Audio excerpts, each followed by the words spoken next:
సజ్జాపూర్ మండలం కోయిర్ సంగారెడ్డి నుంచి వచ్చిండు. ఆయన రెడ్డికి ఓటేయలేదని బీసీ ఆయన ఇల్లు కూల్చిండా. రెడ్డి గారు సర్పంచ్ అయ్యి పిలుపు. ఓటేయలేదని బీసీలారా నేను అడుగుతా ఉన్నా, వీళ్ళు మీకు ఓట్లేస్తారా రెడ్లు? ఇప్పుడు అడ్వకేట్ల ఎన్నికలు జరుగుతూ ఉన్నాయి కదా, బార్ కౌన్సిల్ ఎన్నికలు జరుగుతూ ఉన్నాయి కదా, ఈ రెడ్డి అడ్వకేట్లు బీసీ అడ్వకేట్లకు ఓటేస్తారా? కుతికేదగి పడ్డారు మొత్తం రెడ్లకు టిక్కులు పెట్టుకుంటూ పోతారు. వాళ్ళు రెడ్ల ముంగట 1 నెంబర్లు వేసుకుంటూ పోతారు. మరి బీసీ అడ్వకేట్లు ఏం చేయాలి? ఇకదా ఎవరిదా ఇల్లు? ఆయనదా? అదా దా రెడ్డి ఆయన కోటేయలేదని ఈయన ఇల్లు గులగొచ్చిండట సర్పంచ్ ఎన్నికలలో. ఏం జరిగింది పెద్ద ఆయన మైకి? ఏ ఊరు మీద? ఇక్కడ మాది సజ్జపురం.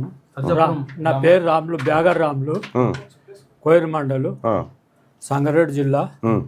ఆడికి 50 సంవత్సరాల నుంచి ఆ తల్లంలో పట్టున్నాం మేము. అప్పుడు పశువులు కాసుకుంటా, పశువుల మేత పెట్టుకుంటా ఉన్నాము. ఇక ఉండి ఇంత పశువులకు ఇంత రేకులు వేసుకొని ఉన్నాం. అయితే దాన్ని ఇంత ఓ రూమ్ లాగా కట్టుకొని అక్కడ పశువులు కాసుకొని ఉందామని పెట్టుకున్నాం. అయితే దాన్ని పెట్టుకుంటుంటే వచ్చి ప్రమాణ స్వీకారం చేసి, ఎవరు ప్రమాణ స్వీకారం చేసింది? ఎవరు? సర్పంచ్ కొడుకు ప్రసాద్ రెడ్డి. సర్పంచ్ కొడుకు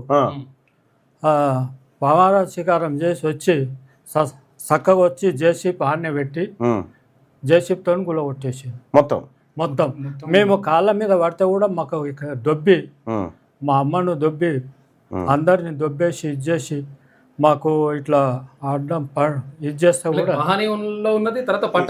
పట్టా పాస్ పుస్తకం ఉంది, పానీలో ఉన్నది, డాక్యుమెంట్లు కూడా ఉన్నాయి. ఓటేయలేదా? ఓట ఖర్చుతోటి సీరియల్ నెంబర్ 7. ఏమైంది? ఓటు గురించి అడిగిండా నిన్ను? మాకు ఒకసారి వచ్చిండు సార్. ఒకసారి అందరు సరితే అడిగండి సార్, సరే పటేలా అని అన్నాం. సరే వచ్చినందుకు సరే పటేలా అని గమ్మన్నాం. వీళ్ళు ఏం చేశారంటే ప్రీ ప్లాన్ గానే మనకు మా ఎప్పటి నుంచి ఉంది, 50 రోజులు తాతల నుంచి ఉంది, ఉన్నజాల కట్టుకుని ఏదో కుదిరా. ఇది సర్పంచ్ ఎలక్షన్ల పంచాయతీనా?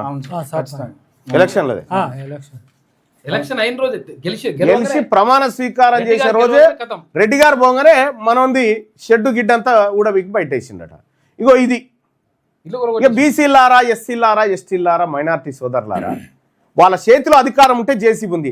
అదే మన బీసీల చేతిలో ఉంటే వీళ్ళ ఫామ్ హౌజులన్నీ గులగొట్టమా? వీళ్ళ ఫామ్ హౌజులు వీళ్ళ రాజ్యాన్ని గులగొట్టమా? ఇప్పుడు బార్ అసోసియేషన్ ఎన్నికల్లో పోటీ చేస్తున్నటువంటి మిత్రులారా, అడ్వకేట్స్ ఎన్నికలు జరుగుతూ ఉన్నాయి కదా, గీన ఓటేసేటప్పుడు గీనని యాద్ చేసుకోరి. వాడు ఎవ్వరు మనోడు కాదు, మీకు పొరపాటున కూడా ఓటేయడు. నువ్వు గుర్తుపెట్టుకో, పొరపాటున కూడా వాడు నీకు ఓటేయడు. అడ్వకేట్ ఎన్నికల్లో బీసీ అడ్వకేట్ సోదరులారా, మీరు బీసీలకు ఓట్లేయండి, మీరు బీసీలకు ఓట్లేయండి. ఇంకెంతకాలం చదువుకున్నారు కదా, కన్న ముంగట గిన్ని దారుణాలు జరుగుతూ ఉంటే, ఇదే హైకోర్టులో కదా మన బీసీల రిజర్వేషన్ ఆపింది వీళ్ళు. ఇదే హైకోర్టులో వీళ్ళు మన బీసీల రిజర్వేషన్ ఆపిరు కదా. బీసీ అడ్వకేట్ సోదరులారా, మీ నిర్ణయం మీదిగా. లేదు ఆయన ఈయన ఈ రెడ్డి గారు అల్ల లెక్క కాదు అని ఏముండదు. ప్రతి నాగుంబాముకు ఉండాల్సిన విషయమే ఉంటుంది. నాగుంబాముకి ఇది గరిస్తే చచ్చిపోము, ఇది గరిస్తే జర గోకినట్టు అవుతుంది, ఇది గరిస్తే నాగుంబామే గుర్తుపెట్టుకోరు. ఈ రాజ్యం మనది కాదు. ఈ రెడ్డి ప్రభుత్వం కూలాలి, ఈ దొరల పెత్తందారుల ప్రభుత్వం కూలాలి, బీసీల ప్రభుత్వం రావాలి. తెలంగాణ రాజ్యాధికార పార్టీ మాత్రమే దీంతోటే సాధ్యమవుతుంది. అలాగే తెలంగాణ రాజ్యాధికార పార్టీ రాబోయేటువంటి తెలంగాణ రాజ్యాధికార పార్టీ రాబోయేటువంటి మున్సిపల్ ఎన్నికల్లో పోటీ చేస్తూ ఉంది. ఏమవుతుందివా? ఎన్ని రోజులు బతో ఈ భూమి మీద? ఇంకా అందరం ఏదో ఒకనాడు చచ్చేదే, కానీ బతుకున్నప్పుడే ఏం చేస్తున్నాం అనేది లెక్క. దానికోసం బీసీ యువకులారా, బీసీ మేధావులారా, ఈ బీసీ ఉద్యమంలోకి రండి. ఒక్క నిమిషం మీ సెల్ ఫోన్కు పని చెప్పండి, సోషల్ మీడియా వారియర్గా నిలబడండి. ఈ అన్యాయాన్ని, ఇటువంటి అన్యాయాలు ఇది ఒక్కటే, అనేకమైనటువంటి దోపిడీలు ఉన్నాయి. ఇంకా ఈ దోపిడీ రాజ్యాన్ని కూల్చాలంటే మీరు మీ సెల్ ఫోన్లకు పని చెప్పి సోషల్ మీడియా వారియర్లుగా మారాల్సిందే.